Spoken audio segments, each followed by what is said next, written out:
The AIDS campaign started in Britain, I think, looking at what was happening in the United States, where rates of infection were climbing very rapidly. And word of the epidemic was coming through to the UK. And I think what the government sensed was that there was a rising sense of uncertainty, panic. There was discussion about the idea of a gay plague, terms like that were used a lot.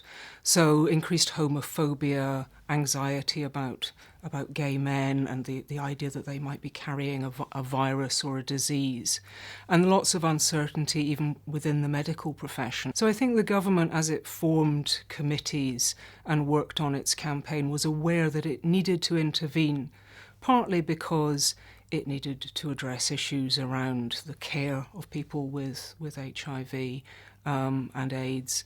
Although the numbers in the UK were very small, they could see from what had happened in the United States that that was likely to increase and might increase quite rapidly. So they needed to plan for that. But they also were thinking about prevention as well and how to inform people. The Thatcher administration had to deal with the contradiction or the possible tension between its ethos of family values and the need to talk to the general population about sex, which the British population conventionally finds difficult. And the idea that there might be sex outside of marriage, there might be sex between men, were subjects that the Conservative administration didn't really want to engage with, but felt it had to.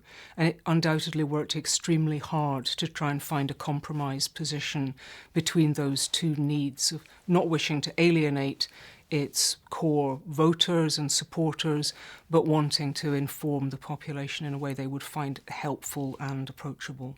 The Don't Die of Ignorance campaign came out of quite a lot of guesswork about what people might find acceptable, what kinds of terms they could use. And there are quite a lot of records of committee meetings where people wondered about what they could say, what they couldn't say, what language they could use. The films, the Iceberg and the Tombstone films, were memorable for their visual quality. Their colour palette is very dark. They suggest that something very frightening is being portrayed. The voiceover is very calm and just gives a very limited amount of information. But what I think is interesting about them is that on the one hand, they're giving information in a fairly straightforward way, and on the other hand, they're conveying something very doomy and alarming. And I'm not sure that these two work together in quite the way that we might expect, in a sense that I think what people remember most is that sense of alarm that the films create, rather than the information that they deliver. The leaflet, which was sent to 23 million households in 1987, does give much more detailed information, and it does make a point of saying that it's not just a homosexual disease, anybody can get it, and it lays very clearly out the various ways that people can and cannot contract what it calls the AIDS virus. But it does have the effect of taking emphasis away from people who are already suffering with the disease and focusing on what we might call the worried well. It certainly made people anxious, and it certainly conveyed, based on surveys, that condoms were an appropriate way to guard against HIV. There's less evidence that it actually got people to use condoms. So people were aware that AIDS existed. They had a better understanding of how the HIV virus could be passed. But in terms of changing behaviour, there's less evidence, particularly amongst the heterosexual community, that that actually happened. The rates of infection in the gay community definitely began to drop in the late 80s and early 90s, but that may well be from campaigns run by organisations like the Terence Higgins Trust. Other media interventions, such as the character Mark Fowler in EastEnders, who declared he was HIV positive in 1990 and that caused a rise in requests for HIV tests.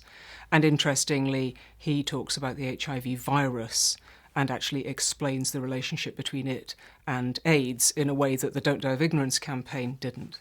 Strategies have changed a lot, and more humour came in the 1990s, and there was also more focus on personal testimony, people talking about their experiences, or the set of adverts that featured a woman who worked in a condom factory, Mrs. Dawson. So more humour coming in, and also more emphasis on intimacy, more recognition that people have a sexual life and how they can do that safely, rather than preaching fear and abstinence, which was much more a part of the earlier campaigns. And the campaigns that have come out of the gay community tended always to focus on that possibility of intimacy and people together. And that's been taken up much more. There's much more recognition in the recent campaigns that that's appropriate for targeting all kinds of different sectors of the population. All European countries who've comparably started a campaign at an early point have been very successful in managing rates of infection in HIV, whereas countries which got started later, and the US, I suppose, is the prime example of this. In 1988, they released a leaflet quite a lot like the UK's Don't Die of Ignorance leaflet, and by that time, 45,000 Americans had already died of AIDS.